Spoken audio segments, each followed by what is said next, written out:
Soldiers speak out. We can tell the truth of what we've seen. We are not liars. Soldiers speak out. We have a duty to all children and to their futures. Soldiers speak out.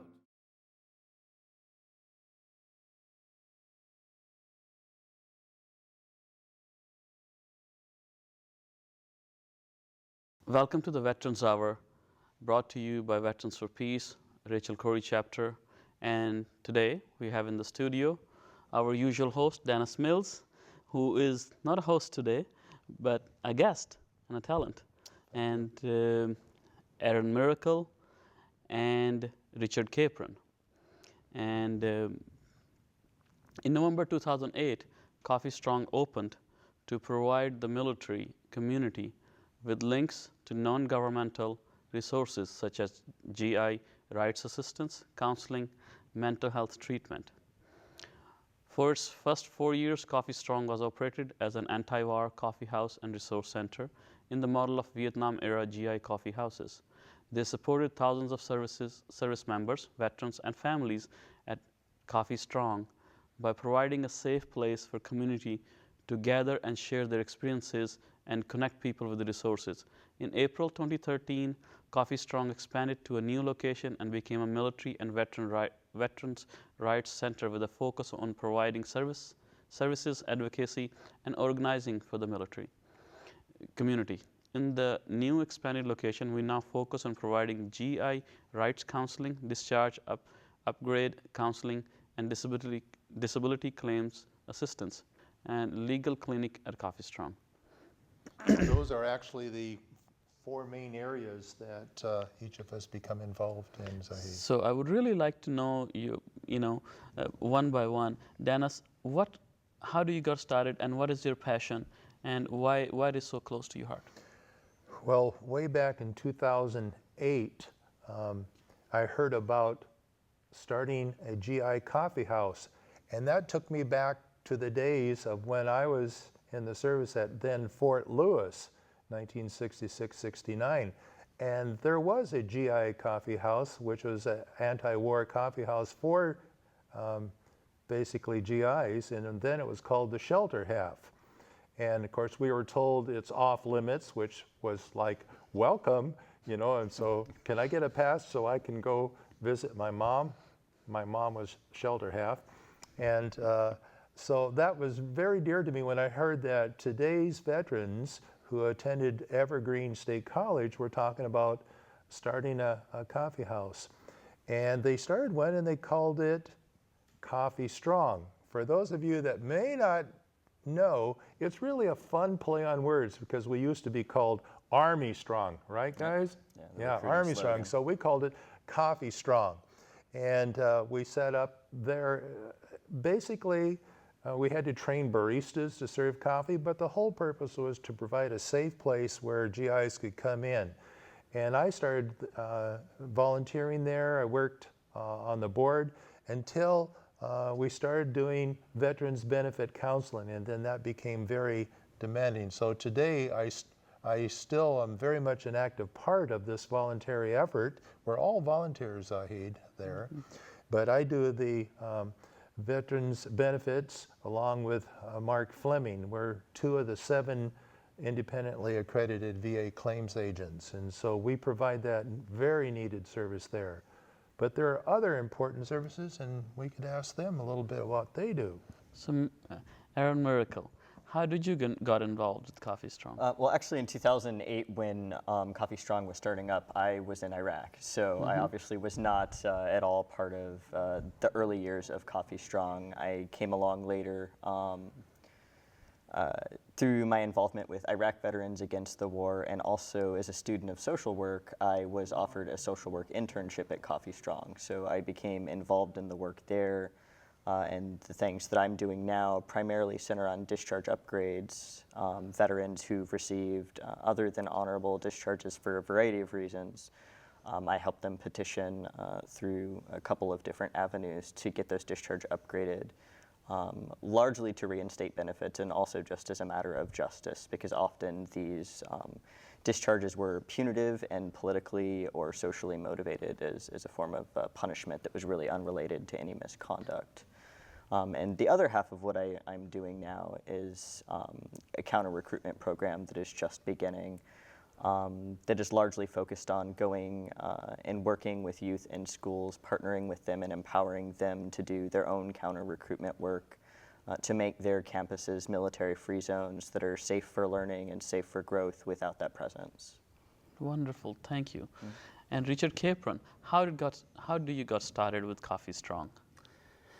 Well, I retired in 2011 after 40 years as a United Methodist minister. And my wife and I lived in Germany for a couple of years. And while I was there, I got involved with helping to set up the first GI coffee house outside of the continental United States in Kaiserslautern, Germany. And this is right close to Landstuhl Medical Facility, Ramstein Air Force Base, and numerous other Army facilities in Germany. So it's really was centrally located. And the people that formed what we called the Clearing Barrel, with the name of the coffee house there, were trying to provide services for GIs who are facing legal issues. Some of them were people who had gone AWOL. Others were people who were trying to establish citizenship in Germany. And the coffee house was really centered on being a social environment. People from the community, various community groups would meet there and have social and political discussions. So we got that started.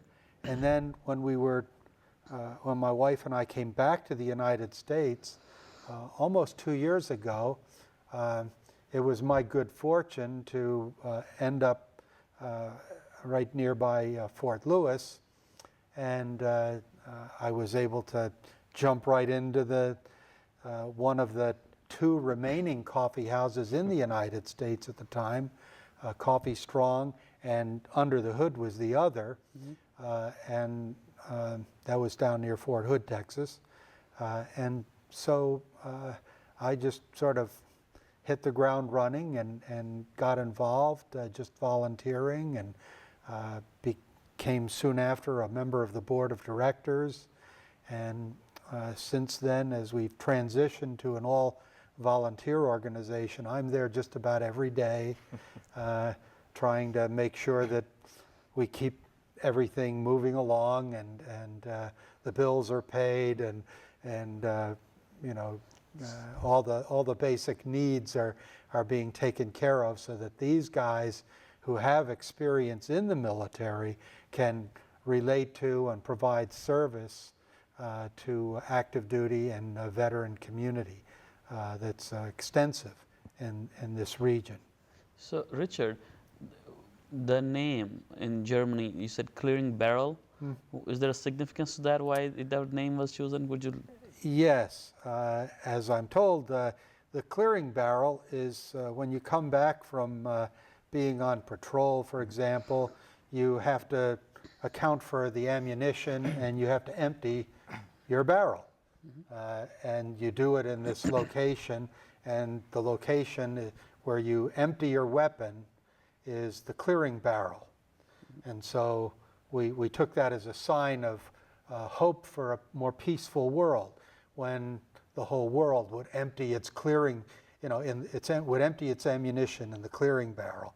So it's a symbol of hope and peace. Perhaps going from one paradigm of violence to going to a new paradigm of peace. Exactly. So what, Aaron, what do you see the future? How would the Coffee Strong recreate itself? What do you see what role Coffee Strong would play in near future? Well, I think that's a really challenging question, Zaheb, because the nature of militarism and global imperialism is shifting. So the anti-war movement absolutely has to shift and counterpoint to that. That's part of why I'm so excited about the counter-recruitment program, because I think that is ultimately key. Youth who are informed, who are empowered to think critically about the things that they're being told by the military, who are empowered to think critically about the fact that the military is even permitted to be in their schools to the degrees that they are. Our youth so frequently take that for granted because it's so normalized in our culture. The other day I was in a pet store and there were U.S. Army branded dog toys. That's how pervasive militarism is in our culture and how normalized it can be. And so I think that it really does have to start with people who are being raised in a very aware, conscious way of how pervasive it is and how much they're being manipulated without it being overt or conscious. And that, I think, shifts the paradigm dramatically when you don't have very naive 17-year-olds who can be sold this package identity in the way that they've been taught for ages. Instead, you end up with people who reject that paradigm because they've been empowered to do so. So your focus is for the students and people and young, fertile minds to develop and process their own thinking, critical thinking, rather than buy prepackaged, processed, already processed identity. Yeah, we want to empower youth to be strong in their developed sense of self, as well as to give them the tools to empower their peers, not just in anti-war work, but in all work, and to create community connections, because not all youth are going to be passionate about counter-recruiting. But if they learn how to organize and how to motivate their peers, they can do other organizing that is crucial. They can do living wage organizing that ultimately matters, because a living wage is a necessity for beating a poverty draft. So there's a place for everybody to contribute, but part of that begins with people knowing that there's a problem, and I think that really starts with our youth and with making them aware of what's transpiring. You know, Aaron, several years back, I produced a video program on militarism and children, and I went out to the stores and took pictures of the toys and how a 3-year-old could ride on a tank, or a 2-year-old could have a bazooka that fired plastic weapons type of thing. And they saw this, including the dog pets, as you mentioned before, and how pervasive this was in an Easter basket filled with grenades.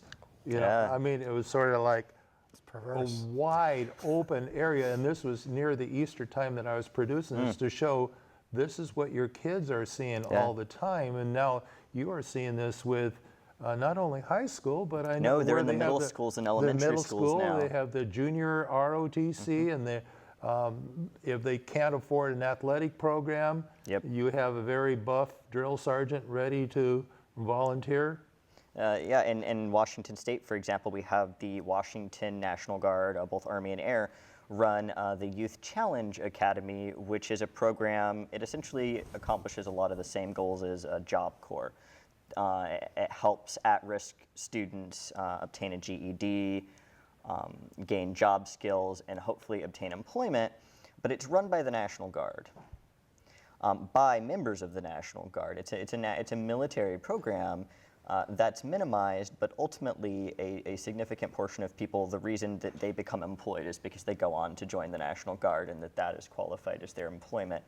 The reality is that their success rate, when you remove that from the equation, it's no worse than Job Corps, but it's no better than Job Corps. It's about the same. So it's very, very pervasive, and they prey on a multitude of levels. They ultimately take advantage of our most vulnerable members of society. So a big part of the work we're trying to do is work within those communities and build connection in those communities so that communities are empowered to resist that influence of militarism. There's no one answer. It requires a network. So Coffee Strong is really hoping, as we move forward, to be a hub for building those kinds of connections. So our viewing audience that's watching this program, how can they become involved, even if they're not a veteran, but they are concerned about the continued militarism of our children, and particularly in the schools? How can they become involved with Coffee Strong and working with you in this area? I think number one is being aware that right now your recruiters are probably getting your child's information. The schools are required to turn that information over, public schools are required to turn that information over under the No Child Left Behind Act unless the parents opt out. We call that No Child Left Unrecruited. Right, and that really functionally is what it has been.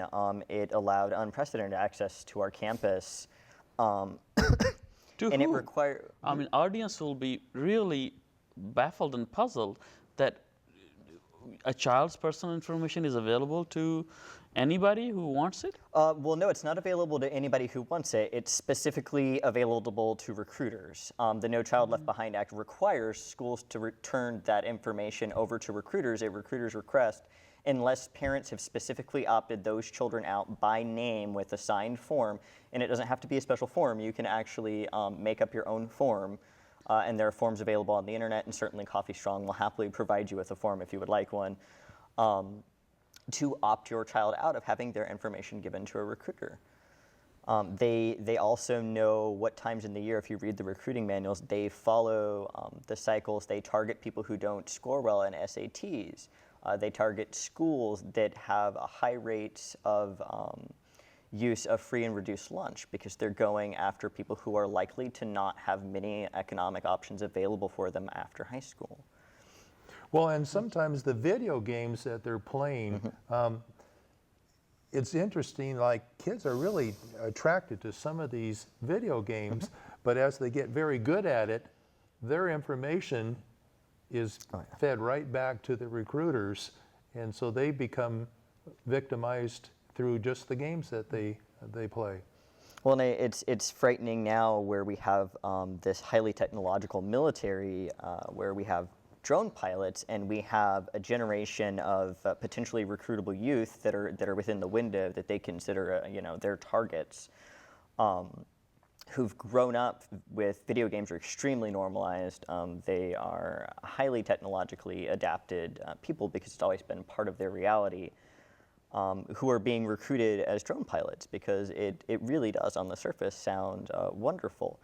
And that is where the veteran piece is in terms of drone operators telling their experience and telling their stories and impressing upon people that it's really not a video game, and it has a tremendous impact on the individual's well-being.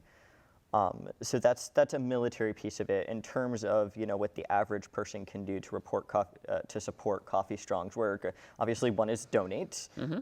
We do not receive money from the government. We depend on our donors and support from the community. So that's first. The second is volunteer time with us. And the third is become educated and stand up within your children's schools and talk to your children about their experiences with recruiters in their schools.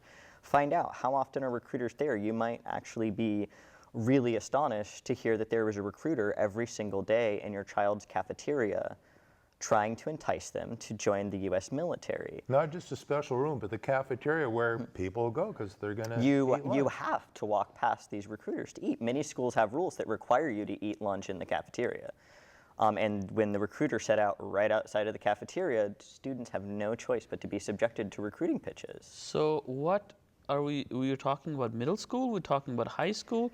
We are talking about priming them up? The daily presence tends to be high schools. We're seeing it more and more frequently in middle schools. It tends to be much more restricted to special sporting events and assemblies and things of those nature, Veterans Day related things. It tends to be an everyday or multiple days of the week thing in high schools. We're starting to see now in elementary schools as well, where soldiers are going in and getting involved. And again, if you read the recruiters' manuals, one of the tactics that they strongly encourage is for these recruiters to volunteer and become very enmeshed in the school culture, so that there is then this indebtedness felt on the part of teachers and parents and administration because these soldiers have given so much that now they're very hesitant to say, you are overstepping boundaries. After someone has, volunteered hours every week reading to kids who are struggling, how do you then say, we're not comfortable having you speak at this next assembly because we don't think that this kind of talk is relevant? Schools are places for education and you're not an educator. So they really, it's a form of grooming. They groom not only their potential recruits, but the schools and the administrations as well.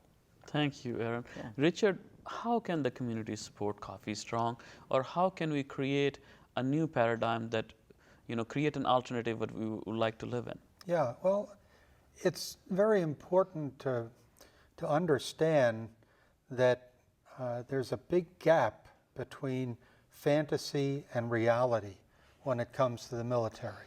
Yeah. The fantasy is that everybody who wears camo is a hero in the most idealized sense of the word. They're morally pure and perfect and so on, and we know that's not true. They're human beings.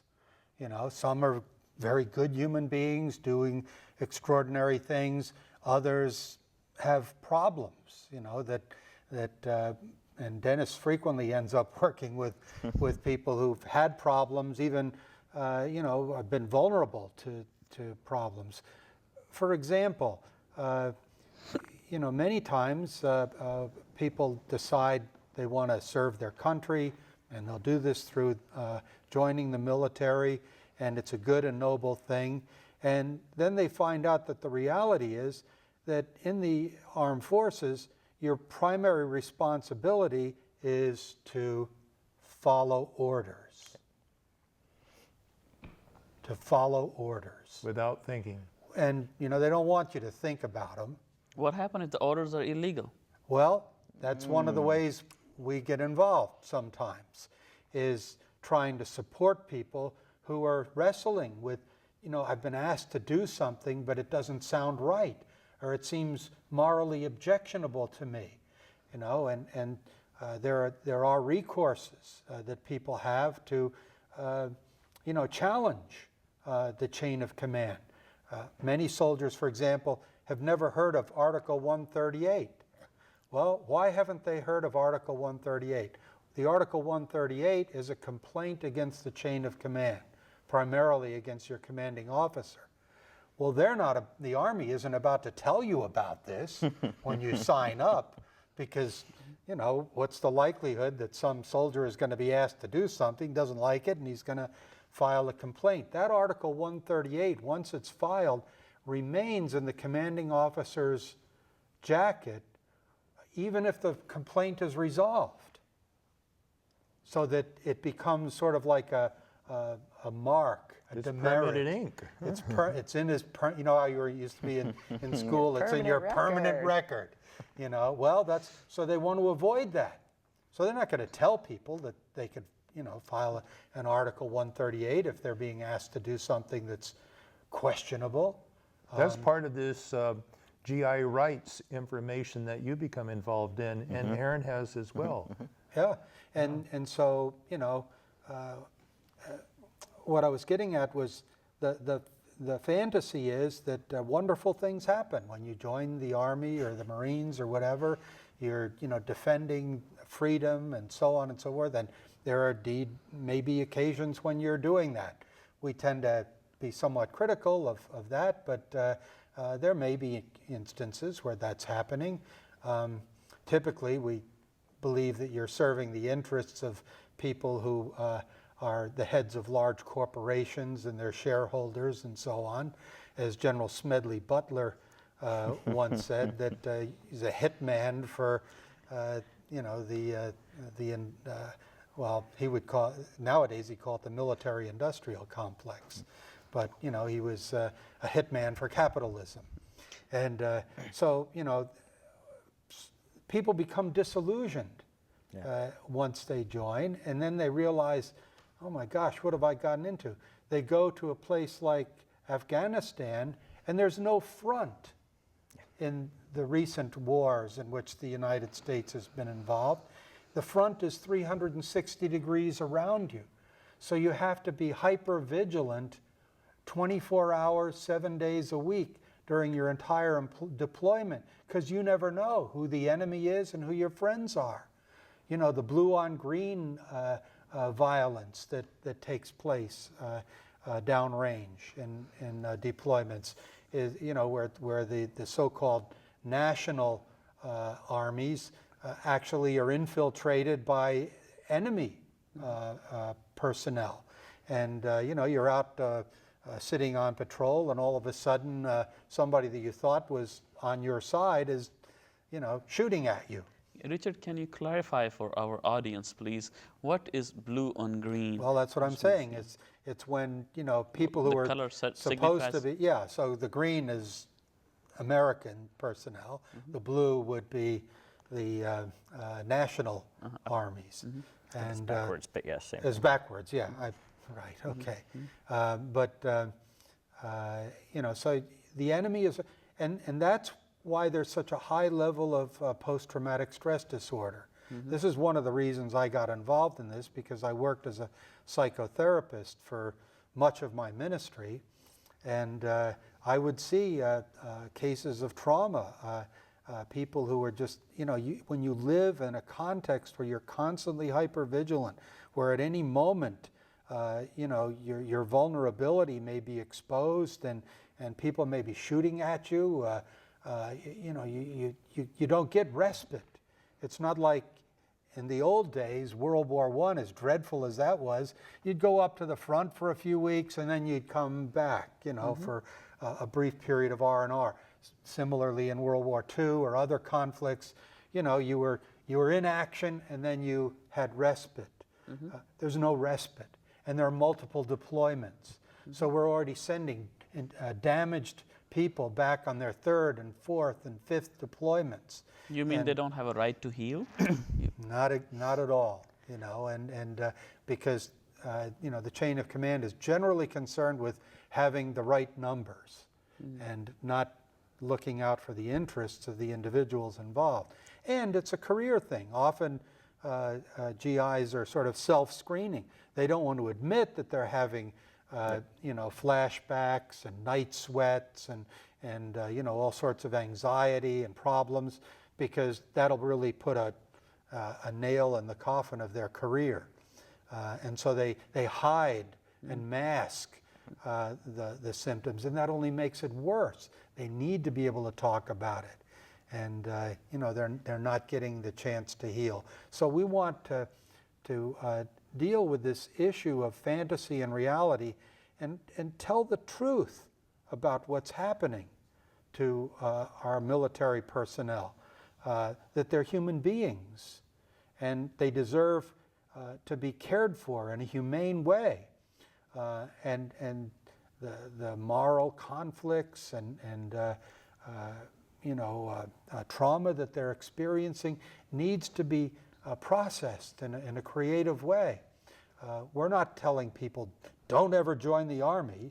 We want them to know the truth so they can make an informed decision, to know that if they join, they might be deployed in a situation where they could become a victim of post-traumatic stress. Well, and, you know how and young moral people, injury as well. moral because injury. They buy into this value system of, I am going to do this thing that is ideal and good, and I'm doing what's right. And you know how young people are, right? They're Oh, very it black may and white happen to thinking, everybody yeah. else, but it's not going to happen to me, right? You ever tell a young person, oh, gee, I see you're smoking. Didn't you know that's bad for you?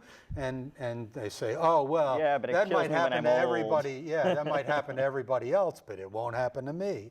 So, you know, their judgment is not always, you know, very good.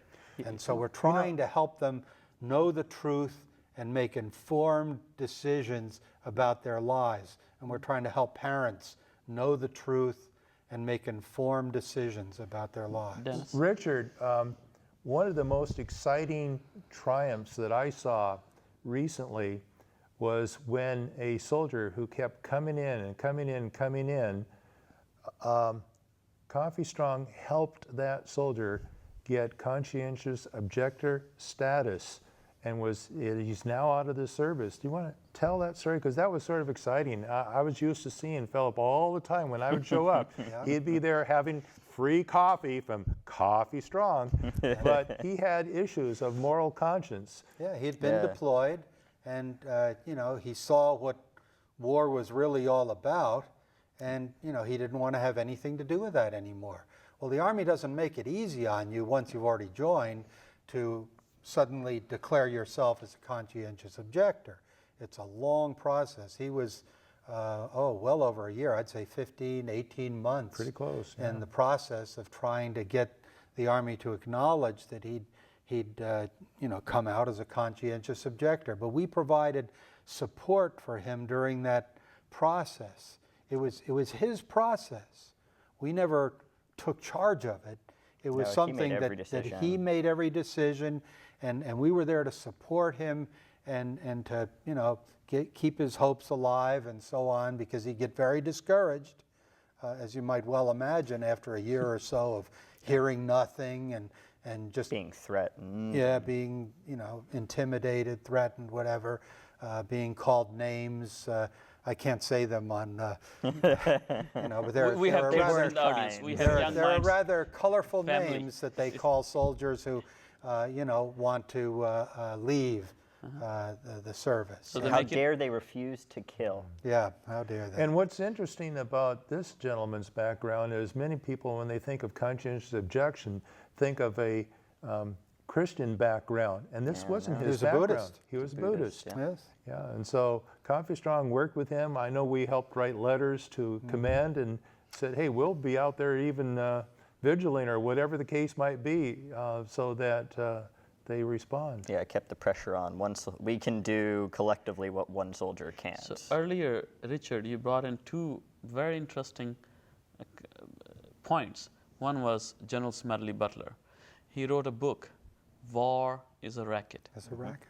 And I think it's highly recommended that our audience. It's a very small book that if they should peruse through it, they should read it, that book, and get familiar with the history and reality Yeah. of Smedley the real Butler business. was a two-star Marine general.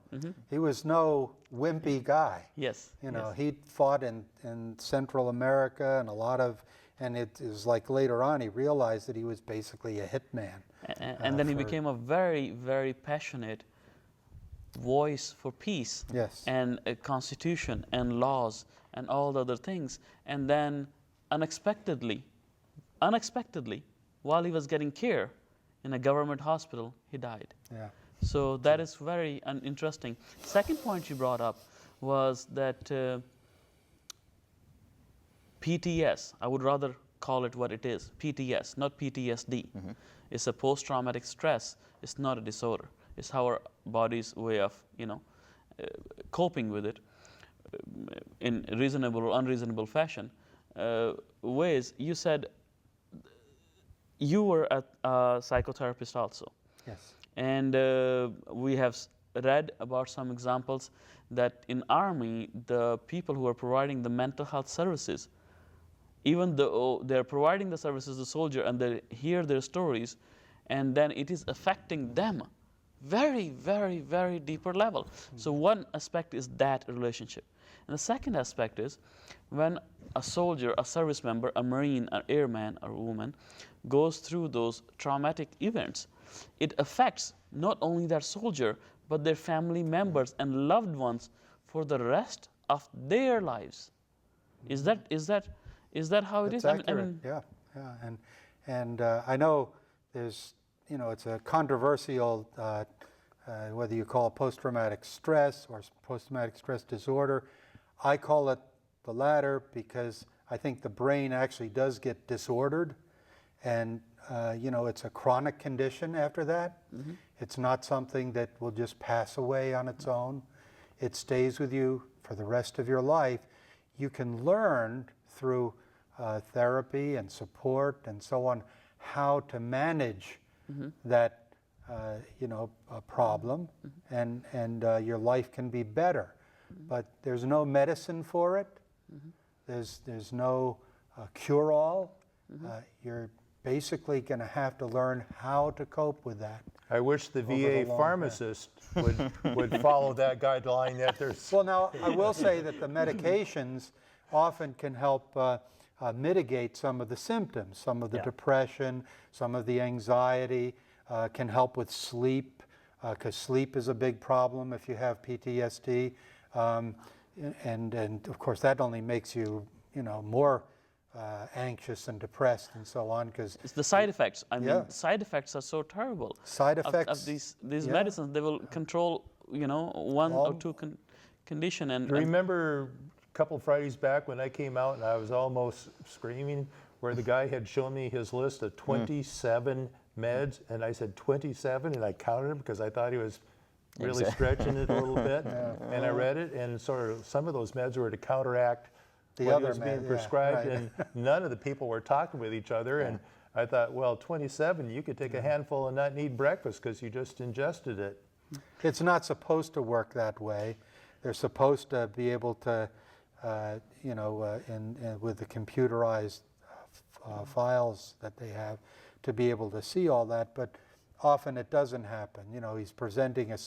He or she is presenting a particular symptom, and so the answer to that symptom is to do this, and see you, when I see you. How many people do you two see coming into Coffee Strong? I mean, I see them on Fridays, and so does Mark, because we deal with their veterans benefits, and many times part of that is either traumatic brain injuries or PTSD, where they do get compensation if you can prove that. But how many people just walking through the door, and you do intake, both of you, would you say, oh, this person most likely is suffering from these related issues? Frequently, I would say most of the people coming through the door are probably dealing with those issues. On any given day, I get phone calls for people who are seeking your services as a veterans benefits counselor, seeking to apply or to upgrade for disability compensation. We get one or two people coming in for discharge upgrades. They have an other than honorable, a general under honorable, something along those lines. They're trying to get upgraded. We get GI rights cases. We've recently seen an upturn in people who are seeking emergency financial assistance, which we don't currently offer, but we're able to refer them to other agencies who do. So, we get a lot of people coming in, and most of them, in the course of talking to them, even though they're not there for that, at some point it will become evident that either post-traumatic stress is an issue, traumatic brain injury is an issue, or moral injury is an issue. You mentioned earlier talking about how much things have been outsourced and how involved civilian contracting is in the war. That can actually be a tremendous source of moral injury for troops. The living conditions, these KBR will come in and then they will subcontract to what are called TCNs, third country nationals. So people who've come over from Uganda who are really at the mercy of these companies, because these companies can send them back home at a whim. So it's indentured servitude, essentially. They've been brought here to Iraq to work. They can't leave. They're just kind of stuck. And that can be morally injuring as people see, things that challenge their belief system. And the more you have people who are sold this, you talk about the reality versus the sanity, the fantasy. People who've been sold the fantasy and are coming in expecting that, when they go and they see, we're not here to free these people, we're actually hurting their children. Their children are crying in the streets with no parents. There are millions of orphaned Iraqis now. And you see these third country nationals being treated poorly. Even if you never see something that rises to what a psychologist would consider a traumatic event, those events that go against your morality and your belief have an eroding effect as well. And so I meet a lot of people who might not reach the threshold of a traumatic event, but have significant moral injury because their experiences were not what they expected. They were not what they were promised. They were promised valor and to be heroes, and that's not how they feel about themselves because it wasn't the reality of their experience. and the exposure to the way the local people have been treated and these contractors and the way the contractors interact and exploit people is very, very demoralizing, and it's an issue that's not yet being addressed. You can have people who are suffering tremendously, but there's no diagnostic way to talk about that because they don't have a traumatic stressor. So they fall through the cracks and frequently are labeled as being personality disordered or adjustment disordered, when in reality, they're suffering from very deep moral injuries, but it's not And those are the very recognized same within the people VA that framework. get fast-tracked out of the service with Absolutely. less than honorable discharges. And one of the problems, it was highlighted recently, I think it was back in October, the Department of Defense realized that there were a lot of people from the Vietnam era that had other than honorable discharges, general discharge, OTH, other than honorable, bad conduct, dishonorable discharge. And their problem was that because they had PTSD, which was not a diagnosable condition in those days, because of that, they were doing things that made them a discipline problem. They were being off post when they shouldn't have been. They were missing formation. They were, being irritable and getting in fights and succumbing to alcoholism and all these things that gave them Article 15s or non-judicial punishment kinds of things that degraded the character of their discharge. So the growing area now in our work is discharge upgrades, which Aaron and Bill Gish, another volunteer, are doing, and that's really the growing edge right now, because again, as the Army tries to downsize, they're trying to do that by finding reasons to get rid of people, which often involve giving them sort of less than reasonable articles that get them out the gate. And there are tremendous parallels there. You had Vietnam veterans coming home. They tried to rapidly downsize the force, and you had PTSD, which wasn't in the DSM-3, so it wasn't an available diagnosis. So you had people being kicked out left and right for disciplinary issues that really were symptomology of PTSD, and we know that now. And discharge upgrades, the process of that now recognizes that if you have a diagnosis of PTSD, it's presumptive that your disciplinary issues are probably connected. But how that came to be was a whole bunch of Vietnam veterans fighting like hell.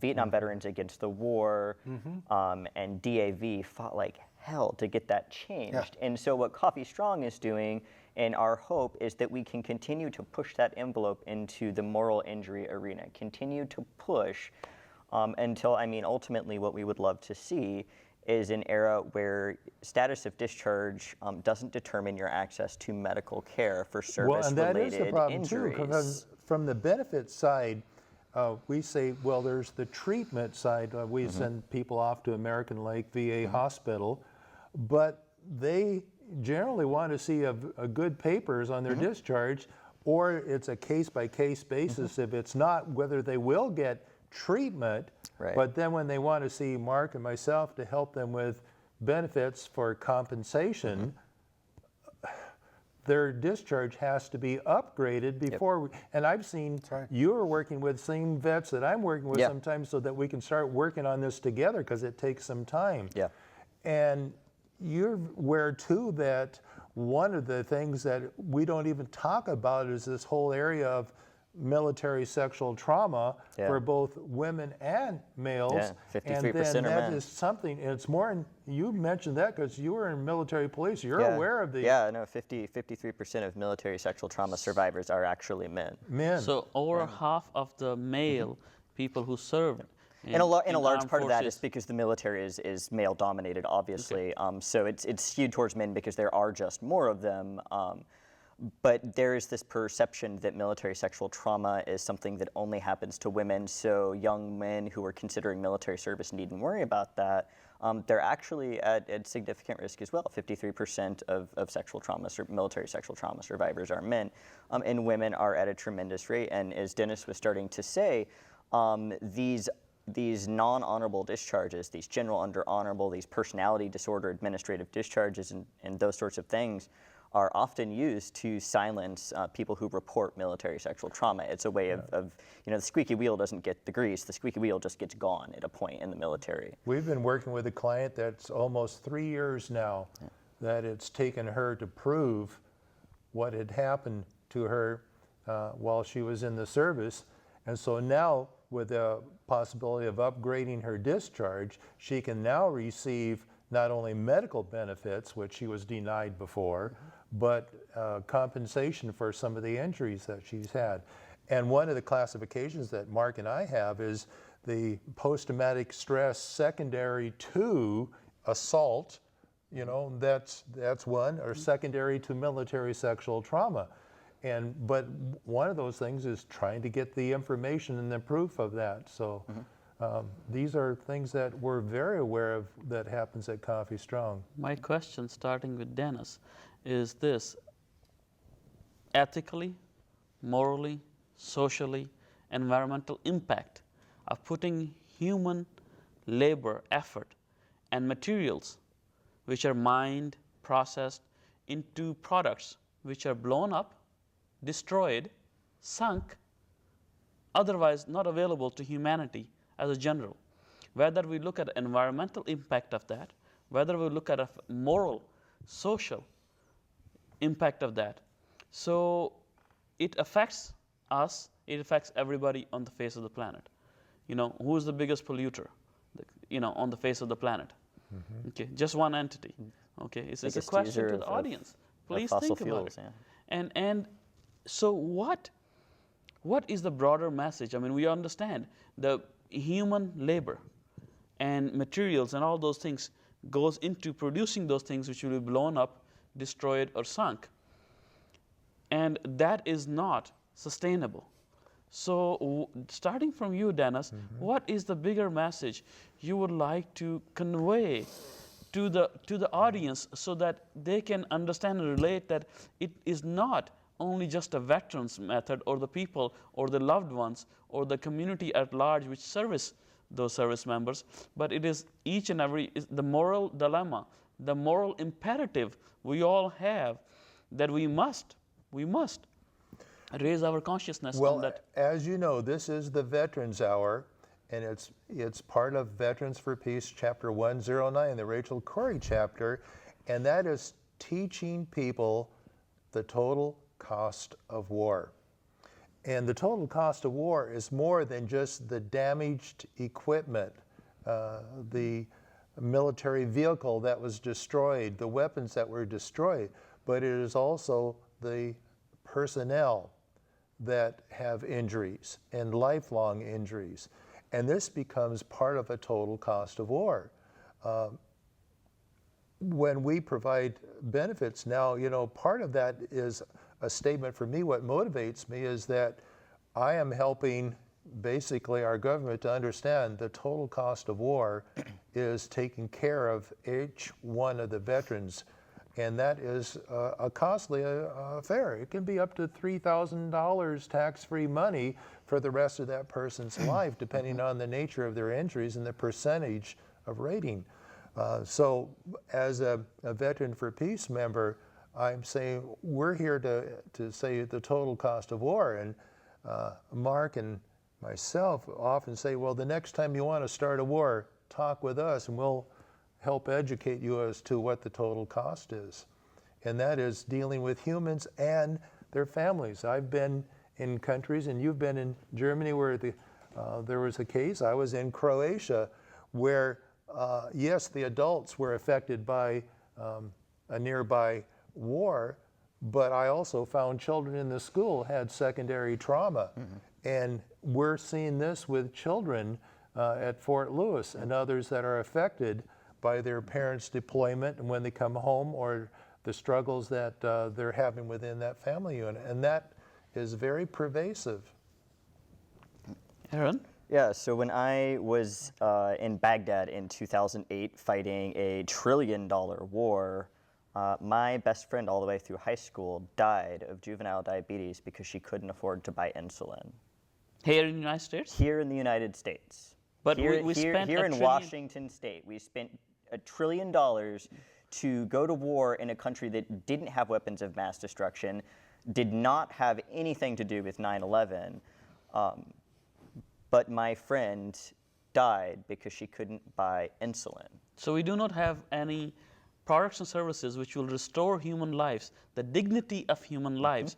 We cannot provide that at home, but we can pursue a scheme of corporations, otherwise known as military defense contractors, to usurp, we the people, our money, our resources, our materials, to pollute the planet and to destroy lives. But we cannot restore lives here at home. Yep, yeah, exactly. And I think that our work, our calling, what we do at Coffee Strong is very similar to a Piven Cloward strategy where we empower as many veterans as we can. We take all the veterans who are eligible. We make veterans eligible who the military has attempted to disenfranchise to claim their benefits and hold the military accountable for the full cost of war, like you were saying. By collecting their benefits, by empowering every single veteran to understand their rights and exercise them to the full extent, the DoD is forced to reckon with that cost. By acknowledging that there is a system of taking people from poor communities, using a poverty draft to enlist them, taking them to wars, not funding community resources, not funding veteran care, kicking these people out with no benefits after their trauma and their experience causes disciplinary issues back into communities that have no community resources for them. And then being surprised when we have communities that are violent. We have a veteran suicide rate of 23 a day. We have a veteran homelessness rate. Over 40% of homeless men are veterans. It's truly despicable. And it's this system, and it's not an accidental system. It's designed to work this way because it ensures that the next generation will participate in a poverty draft. Richard, your parting thoughts, your broader message. Well, you know, it's everything is interconnected, and you know, you're talking about you were bringing up the environmental destruction and so on.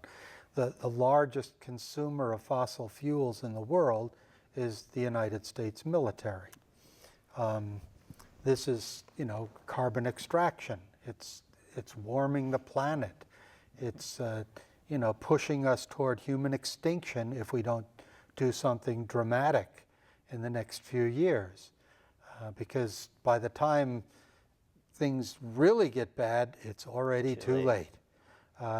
So, you know, we believe that people need to know and become empowered to make changes. They need to be able to build community, solidarity, we call it, across lines, you know, so that there's not just these separate spheres of influence, or of interest rather, but that we all see ourselves as engaged in a common struggle against the powers and principalities that bring about war, environmental degradation, and you know, the problems that we face today in our communities. So we can't do everything, but we're doing our piece, and hopefully others will be joining in the struggle too. So there was some mention of there is some sort of legal clinic going to be at Coffee Strong? Well, we've had legal clinics for non-military issues, and we still offer those services. We have a volunteer who will help families that are, you know, going through a time with maybe rent issues with landlords, tenants, consumer issues, stuff like this. Family law. Family law. We have someone who consults with us on that, and we'll actually provide consultative services to GIs who have those needs. Do you have any local partners? Do you partner any local organizations like Abe Keller Peace Foundation? Yes, they contribute and provide support to Coffee Strong, and West Seattle Neighborhoods for Peace and Justice? they do as well. So there are a number of Western Washington Fellowship of Reconciliation provides support.